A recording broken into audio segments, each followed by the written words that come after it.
ام عفرینی درکتن جارك اشامه بي جارات دي ام الشهوة دركتن ام هاتن شهوة 7 سال ام دكشينه ما بهفرا علي كاريكر وامو هفالا بهفرا بين ما كشان ما تشي زحمتي هبي ما كشان المهم بهفرا علي كاريكر بشتي وام الشهوة جي دركتن ام الشهوة جي دركتن 4 روزان سيارة دابين بري دابين مناوري سريخة درخسته او جمرة دتشون اف واقعه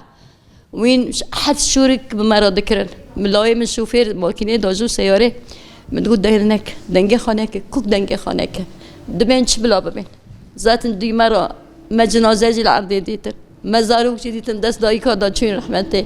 بريدا ما بر زحمتي كشانت يعني ما بر وسرما وبرشي بين بريدا ما مشكوهين ما زارو ايه دركه من در وانكا نفسها خاببن ما بركشان ام هاتن ام جيشتن تبقى نا خدي جوالا راضي به والله هنكي اداره كرن ام دي صد سياره دابين ما حشت بر هنكي چادر دابين هنكي الدر بابين هنكي سياره دابين هنكي تشتكي دانه اي استنج مال بتاخا قتيا از بكچا خراهاتم بر اجبر هنكي صحتي منو نفسي منو از نكام تحملكم زارو كي مقول تهرب وان رهره قو امجي امهن بلابن حرهن دركن ما ناز نظام مال بتعمل كمايل طبقان الرقين الكل باز نظام ما التليفون جينا شغله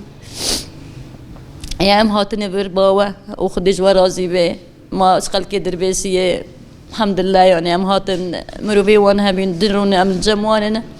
ناجي ام هاتن بان مالا قال ما قوهن كي علي كاريا ما بكن صوبه مازوت بطانين خدج ورازي به يعني انكي إن شاء الله يا الكريم بكن وإن شاء الله جمع بدبر نادن وهدفا ما يكمين أم كرد بيكبن ريا ما يكبه